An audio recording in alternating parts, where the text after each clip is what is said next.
भरत तिवारी अमर रहे। अरे बात तो करने दो यार, तुम्हारे पक्ष के बात तो करने दो। भरत तिवारी के परिवार को इंसाफ नहीं मिलेगा, बात तो पहले पूरी सुनो ना। मैं जब तुम्हारे पक्ष में हूँ, भरत तिवारी जिंदाबाद है और भरत तिवारी जिंदाबाद रहेगा। भरत तिवारी के परिवार को इंसाफ मिलना चाहिए। भैया गलत कह रहा हूँ मैं?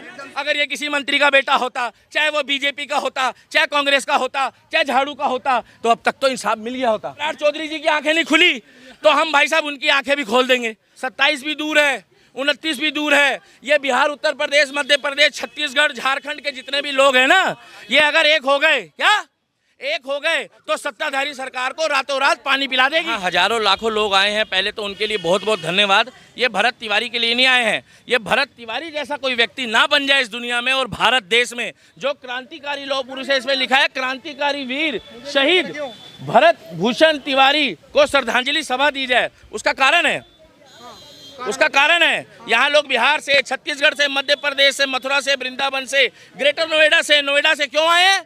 ये कोई बीजेपी पार्टी के लिए सपोर्ट करने नहीं आए। यहाँ पर अच्छा कांग्रेसी और अच्छा झाड़ू वाला भी कह रहे हैं कि भरत तिवारी के परिवार को इंसाफ मिलना चाहिए। भैया गलत कह रहा हूँ मैं? और हम चाहते हैं कि भरत तिवारी के परिवार को, चाहे वो बीजेपी हो, सुन लो भाई, अगर ये कांग्रेस की सरकार होती या ये कोई और सरकार होती तो भाई साहब अब तक तो कपड़े फाड़ चुके होते हम। मगर हम मुंह की शर्म इसलिए कर रहे हैं कि सत्ता में जो देश का प्रधानमंत्री है वो मोदी है, और मोदी जी चाहेंगे तो भरत तिवारी के परिवार को, अरे रुक जाओ यार भाई साहब, अरे यार भाई साहब रुक तो जाओ, बात तो करने दो। अरे बात तो करने दो यार, तुम्हारे पक्ष के बात तो करने दो, बात तो पहले पूरी सुनो ना। मैं जब तुम्हारे पक्ष में हूँ, जितनी आवाज मैं उठा रहा हूँ 6 साल से, आपको क्या पता? अरे आपको क्या पता? हम ये कहते, क्या बहस करने आए हो? जब मना कर रहा हूँ आपसदारी में 2 मिनट शांत हो जाओ। अरे सर मेरे को क्लियर बताइए, आपको जंतर मंतर से भगा के दिया। सुनो भाई, सिस्टम ने भगा दिया। अरे सिस्टम ने किसने भगाया है? जंतर मंतर का प्रोटेस्ट करके भगा दिया। इलेक्शन है। अगर भरत तिवारी के परिवार को इंसाफ नहीं मिलेगा, और अगर भरत तिवारी के परिवार को इंसाफ नहीं मिलेगा तो बुरा मत मानना, 27 भी दूर है, 29 भी दूर है। ये बिहार, उत्तर प्रदेश, मध्य प्रदेश, छत्तीसगढ़, झारखंड के जितने भी लोग हैं ना, ये अगर एक हो गए, क्या एक हो गए, तो सत्ताधारी सरकार को रातों रात पानी पिला देगी। हम पहले ये बोलना चाहते हैं। दूसरी बात ये है कि ये किसके लिए काम कर रहा था? सुनो, ये देश के लिए, ये धर्म के लिए। और रहा सवाल, मेरी बात सुनो भाई, अगर ये कट्टर सनातनी है, अगर ये जज का बेटा होता, अगर ये किसी मंत्री का बेटा होता, चाहे वो बीजेपी का होता, चाहे कांग्रेस का होता, चाहे झाड़ू का होता, तो अब तक तो इंसाफ मिल गया होता। इंसाफ अब तक परिवार को, अब तक भरत तिवारी के परिवार को यहाँ तमाम लोग आए भाई साहब, गाड़ियों में बैठ के लोग आए, अपना काम धंधा छोड़कर आए। क्यों आए? क्योंकि भरत तिवारी के परिवार में उनको दिख रहा है ये हमारा भाई है। आज जंतर मंतर से भगाया गया है। क्यों भगाया गया है? कि वहाँ पर जो सत्ताधारी लोगों को सपोर्ट अभी सरकार कर रही है, अरे उनको लठ बजाओ, उनको वहाँ से भगाओ। भाई है ना, सुनो, मैं दिल्ली से हूँ, मगर मैं बिहार के युवा की बात क्यों कर रहा हूँ? कि बिहार का व्यक्ति जब रात दिन मेहनत करता है ना, तो दाल भात खाता है, प्रभु के गुण गाता है, ना किसी से लेता है और ना किसी को देता है। मगर जब अपनी औकात पे आ जाएगा, बुरा मत मानना, तो फिर भाई साहब वो भरत तिवारी नहीं बनेगा, फिर वो शहीद भगत सिंह को फॉलो करेगा और फिर इनकी ठटरी बांध देगा। रहा सवाल सत्ताधारी सरकार का, अगर नरेंद्र मोदी जी की आंखें अपनी खुली तो 29 में हम खोल देंगे। अगर भैया सुनो, सम्राट चौधरी जी की आंखें नहीं खुली तो हम भाई साहब उनकी आंखें भी खोल देंगे।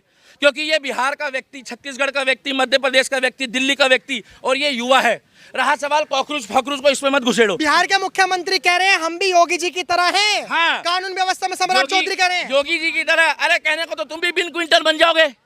योगी बनने के लिए पहले तब चाहिए, योगी करने के लिए पहले तुम्हारे को सुनो, पढ़ाई लिखाई, ज्ञान, शिक्षा, और उसके बाद परिवार छोड़ा है।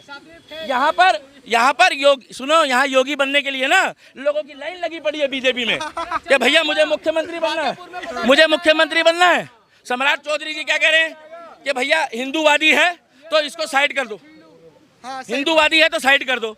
अरे तुम हिंदूवादी को साइड करते हो तो एक आध अब्दुल और कयूम को अभी तक पेला होता ना तुमने, तब हम कहते ना तुमने अब्दुल को पेला ना तुमने कयूम को पेला।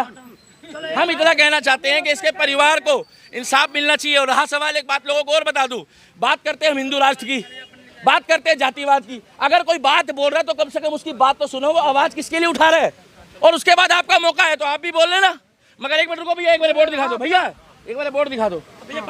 ये हाँ, अरे वो नहीं कर रहे भाई हम। ये व्यक्ति जो है, अरे भाई सुनो यार, हम पक्ष, ये व्यक्ति जो है, सुनिए, ये व्यक्ति जो है इसके परिवार में ना भाई साहब, जब प्लस्तर नहीं था ना, तब इसके इंटरव्यू लिया गया। आप लोग जाते हो, पत्रकार माइक ठूसते हो, आप पूछते हो माता जी कैसा महसूस हुआ, पहले सुन लो। भाई से पूछ रहे कैसा महसूस हुआ, अरे जिसके घर का लाल गया उससे पूछो ना। और तो हम उसी से तो पूछते हैं और किससे पूछते हैं हम तो तो आप आपसे- लोग एक बात बताओ ना, आप ये क्या कहते हो, जिन भरत तिवारी अमर रहे, अमर रहे, और भरत तिवारी अमर, भरत तिवारी मेरा एक चीज था इस्तीफा दो, सर इस्तीफा आप दो। मुझे एक बात बता विराट दीजिए। चौधरी को इस्तीफा देना चाहिए, बिल्कुल सही कह रहे हैं। और भरत तिवारी जिंदाबाद था, भरत तिवारी जिंदाबाद है, और भरत तिवारी जिंदाबाद रहेगा, क्योंकि उसका कारण है, ये जितने भी लोग हैं सबके चेहरों पे एक ना एक भरत तिवारी है, मगर अब की बार भरत तिवारी नहीं बनने देंगे। क्या? लेकिन सम्राट चौधरी कह रहे हैं कि हम तो योगी जी की तरह हैं। सम्राट चौधरी योगी जी के नाखून के बराबर नहीं है। एक मिनट, सम्राट चौधरी योगी जी के नाखून के बराबर नहीं, वो बात को छोड़ो।